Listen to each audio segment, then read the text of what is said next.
What is going on, trainers? Drewby here, coach of your New York Marauders, bringing you our Week 3 team and matchup up against Nexus and the Pittsburgh Pichus, baby. Two OGs going at it right now, and first and foremost, we got my boy Tonka Tough over here. We're just going, of course, we're bringing the sun because I think we learned our lesson last week about not bringing the sun, or at least bringing partial sun or something. But, I mean, it really wasn't the suns.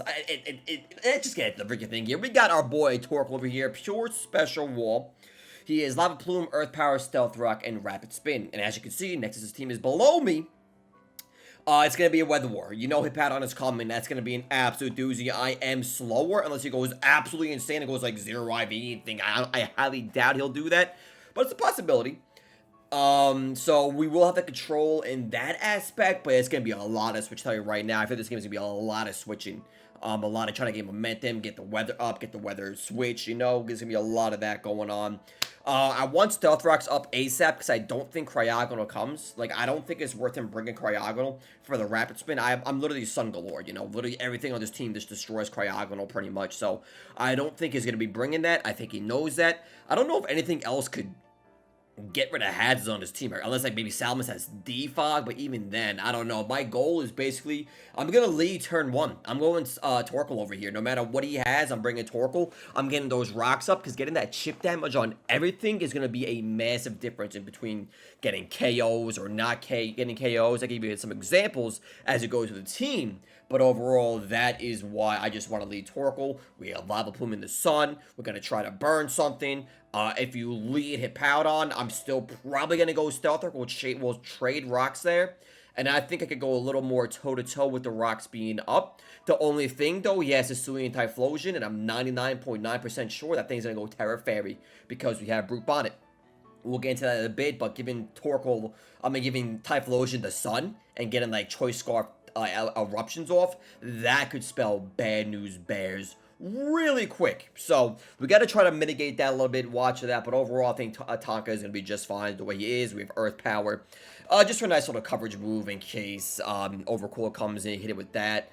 We could also hit Typhlosion before he terrestrializes. If he goes Terra Grass, which he might, he's definitely going to terrestrialize that thing, obviously, but I'm pretty sure it's going to be Fairy to get around the Brute Bonnet, but I digress for now. Then, my boy Vamanos! Regieleki is back in the building. T-Bolt, Volt Switch, dual screens, Light Clay. Why are we doing this? And we are max speed, max attack. Why are we max speed? When you can be modest, for example. Well, max speed Regieleki outspeeds Valiant in the booster energy and outspeeds Scarf Typhlosion. And with rocks up, a T-Bolt will kill it. Unless he's like running some kind of bulk or anything. I'm pretty sure T-Bolt does like 80-something%, but if rocks are up and he's weak to them before he terrestrializes, he's weak to them, he gets rock damage, he gets chip damage, boom, T-Bolt can take him out and prevents any kind of scarf shenanigans from happening. Worst case scenario, we just get a screen or 2 up with this thing. We're gonna try to at least get 1 up. Hippowdon obviously says, hey man, I'm here, you can't do anything about me. So on the Hippowdon switching, we're gonna probably go for a screen there, get a read, and then hard switch to our beautiful Slithering over here. Now, this is a weird set. This is a really weird set. I forgot the exact EVs I put in this thing. I know I put a little bit in speed just to creep Overquill, because Overquill is at 207 or 206, I think. So he puts 4 points to the speed just in case. I went to 208. And then the rest I have in Spidef. I think we have 180 Spidef, which then allows us with the Photosynthesis and the Sun, we're going to get a Spidef boost. Now, we're going to get a Spidef boost because we want to get a sub up, and behind the sub, Thunderous cannot break a sub with T-Bolt or anything like that. And if Light Screen is up, even better. But basically, this is going to be our win con to an extent. Now, you're thinking, why Thunderous? You know, you have 2 moves you resist. Well, Leech Life is a 2-shot at +1 after bulk up. And if rock damage is there, it's gonna be a big chunk. He might be the freaking boots, but either way, Leech Life is a 2-hit KO. He cannot really hurt me. I don't expect him to bring anything crazy to hurt me. He might bring a flying attack, but again, if I get sub and then bulk up, so we're gonna be good. Now, I know what you're thinking. Listen, when I bulk up, my boost is gonna change from Spidef to attack. And now we're like, it's gonna be, it might even trick him up in his calcs a little bit, because maybe he's not I don't think he's gonna be really expecting this. So I think we're going to trip up there a little bit. And then once you get that bulk up off, our spin def is going to be a little bit lower. So now we're taking about 33% from T-Bolt if he even goes max attack kind of thing. If not, we could possibly still live with a sub up against a T-Bolt. Do I'm gonna know for sure if my leech life does over half to it, does like 51% at +1. Then yeah, he's probably full. He has no block at all, is what I want to say.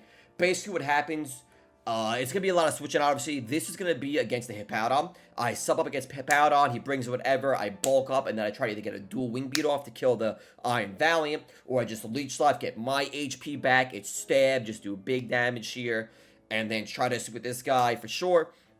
And when we have +1 defense, like, we could just take on Excel Rock, or I mean Lycan Rock and all those things, so like, we'll be good in that regard. I really think as long as Hippowdon does not have Whirlwinds. Now, this is the gamble. He might have Whirlwind Hippowdon. If he does, that's going to be a little bit of a problem. But maybe he goes Stealth Rock first. It's going to be like a 2-turn process. Because I think I bring this in on the Hippowdon. He knows that he might double. He might get free rocks. And then what I do no matter what, I'm going sub. And then if he goes Whirlwind, well, that's going to be that right there. We'll figure it out from there. But I'm going to bank. I'm going to take the gamble and say it doesn't have Whirlwind. It's going to be like maybe a curse or something. I don't know. If it's cursed, that's going to be a little wild. You're sitting there bulk up and cursing.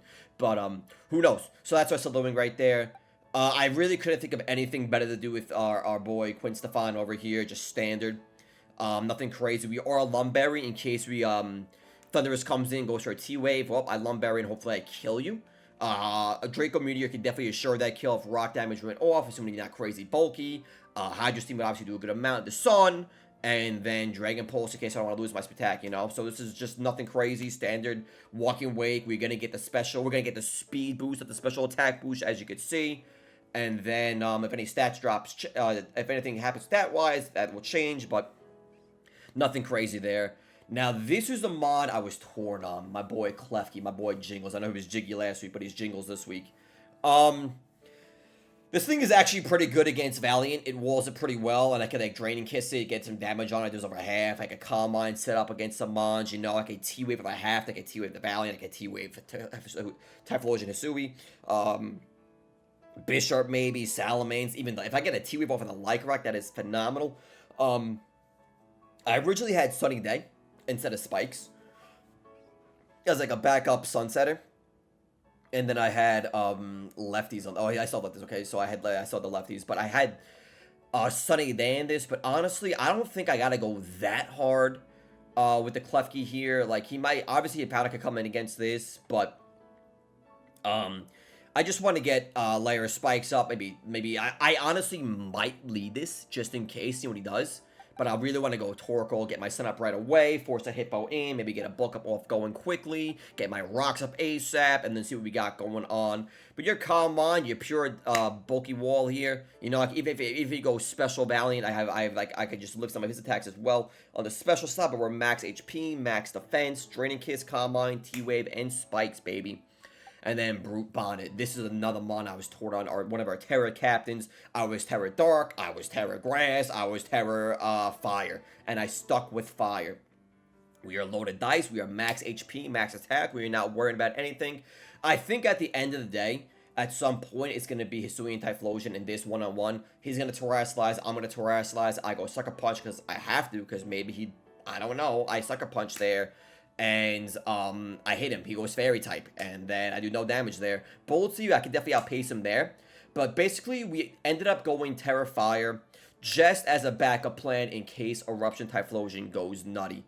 This way, we could just eat up attacks really well. Bullet Punch is a good chunk to him right there. On the off chance, I think he might be scared of Spores. It might like safety goggles.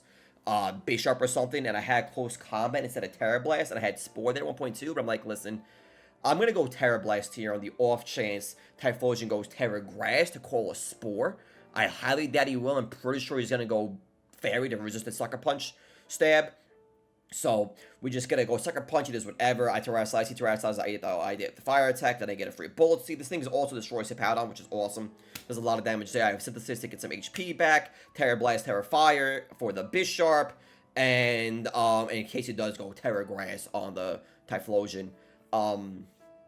But But that's why I went with Terrifier. Am I going to regret that? I don't know, but it's basically an emergency backup plan in case I lose Torkoal, or like you times 4 resist fire, you resist fire, but you give him the boost at the sun. So in case things get a little iffy there, we have Terrifier there, and we're max HP, max attack on this bad boy, and that is your week 3 team for the New York Marauders. Guys, we're going to go play Nexus now.